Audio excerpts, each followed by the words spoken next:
وكل المطبعين لعلمك يعني الدول اللي طبعت معهم بدها تخطط اتفاقيات ابراهام بنظر إلها مراكز كبيرة جدا للدعارة.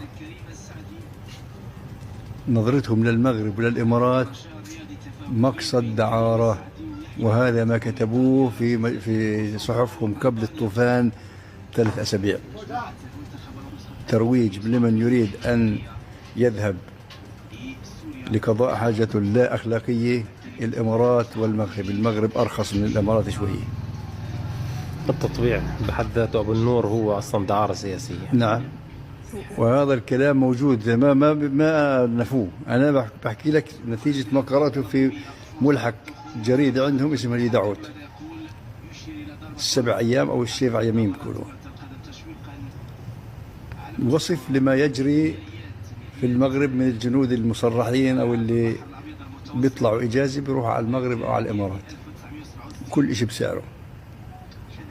هذا كتبوه بالاسم بالتفصيل الممل بالكلمات البذيئة.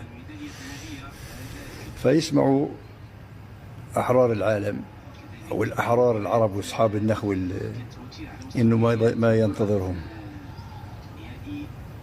منتظرهم إن شاء الله. هذا ما بكون، لأنه إحنا سد منيع أمام التفشي الصهيوني هذا.